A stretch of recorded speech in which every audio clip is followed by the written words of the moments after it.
Hi everyone, hope you're doing well from wherever you're watching this channel, depending on your time zone. Now, William Ruto had come out every time as a God-fearing Christian. And he made sure to look like other people or other politicians are ungodly. But Ruto is proving different from what people had thought about him. He's confirming that he is not that Christian people thought he is. Ruto has done the worst to Christians during these months. Remember, we are observing the Easter. It's a very important month for Christians. And again, at the same time, Muslims are observing the Ramadan period. Soon they will be celebrating as it comes to an end. But up to now, neither Christians nor Muslims have received their last month's salary. They are not even sure when they are going to get their salary. So you can imagine going for Easter without money. This is a month to celebrate as we remember the times when Jesus went through all that entire situation. So look at this kind of government. And the minority leader in the National Assembly had something to say about this. This Opionda, this is what he said. For the first time since independence 1963, the government of Kenya is unable to pay salary to members of parliament. Look at that. And nearly all civil servants do not know when or if they will have been paid. Only members of security services, police and military have been paid as we speak, and the reason must be obvious. Security providers. He fear being toppled because you cannot play with security and expect that you are going to sit pretty and enjoy. So because of that, he has settled those who are in security services. The situation has been deteriorating progressively since December 2022. This month, things got worse. And they continue to say, we fear that this country is collapsing while we sit pretty hoping for miracle. Hii serikali mkitarajia miujiza haitafanyika.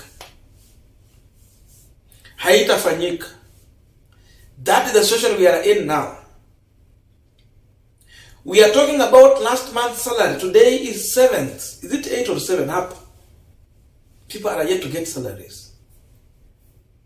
It is not only about salaries. The same government is yet to disperse the county allocation funds for the last 3 months. January, February, March. Governors are yet to receive funds from national government. Where are we heading to? Tell me, are we in the right hands? Is this leadership serious to lead people? Or what is wrong with us? What's wrong with William Ruto and his government? Do you expect people to give services when they have missed salary? Really? And even if those civil servants are going to offer those services, will those services be of the quality we desire? Someone amelala njaa, mtoto alifukuzwa nyumbani, school fees, then you expect that person to come and give service to you. Kama ni daktari, atakutibu kwa kabisa kwa njia yenye inafaa. Kama ni mwalimu, atafunza really. These civil servants, those officers, will they attend to you? Anafikiria kuhusu vile watoto wamefukuzwa school fees. Anafikiria kuhusu vile alilala njaa jana. People have not celebrated their Easter. Really? Then you say we have government. Kenyans have every reason to fear this William Ruto's regime. We are continuing with the Punchline discussion, but just a quick request. For those who are watching and you're not subscribed, please consider subscribing. To our returning subscribers, I must say thank you so much.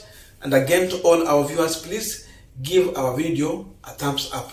Thank you so much, and back to this discussion.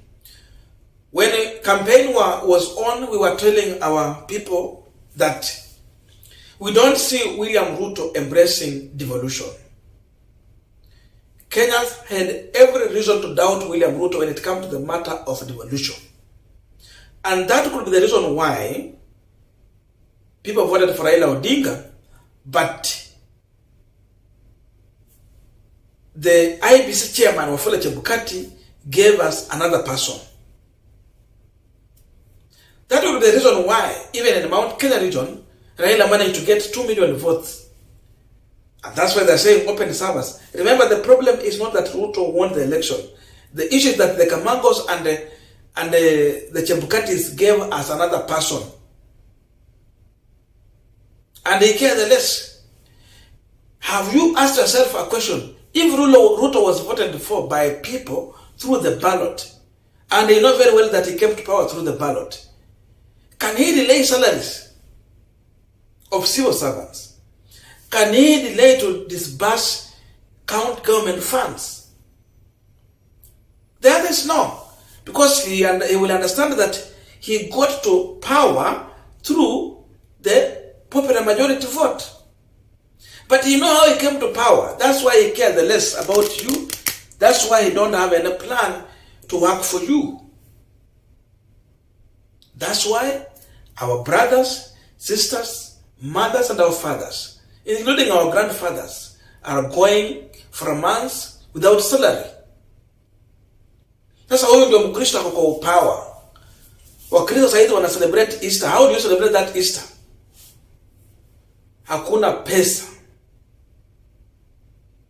Opiyo Wandayi is right. And remember, he's speaking from the minority side.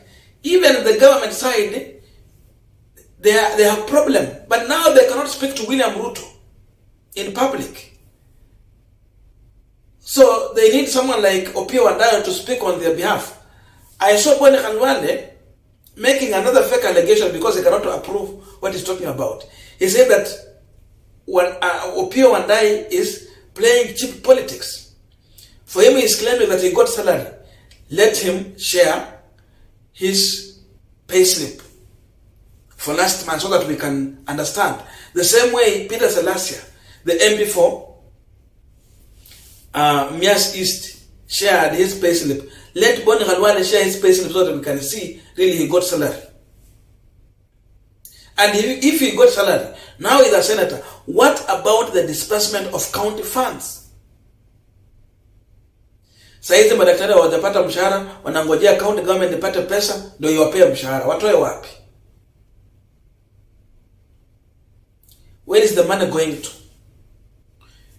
Another emerging information is that Ruto is yet even to settle madeni, loan. Sasa hii loan ya China inakuja. Sasa mambo yatafika mahali utasikia Ruto anataka kufuta yule governor wa CBK ama tame kisha add another person. They want to print money. Printing money means killing the Kenyan economy, killing the Kenyan currency. We will be what we have witnessed in Zimbabwe. Nataka kutengeneza pesa sasa. Sasa anza kulipa watu na peana kwa counties. Sasa Kenya, it will be another Zimbabwe here. When Tanzania and Uganda, they are trying to grow their economy and fight the Kenyan shilling, Kenya is planning to print money. Tanzanian shilling is competing with the Kenyan shilling. It is rising. Uganda shilling same. What about the most youthful leader in Kenya? Sasa huyo ndio walikuwa nasema wanataka, hata Uhuru alikuja kwa power when he was more younger than Ruto. So Ruto want to pretend he's the youngest leader. No, he's not. But when it comes to competence, he is incompetent.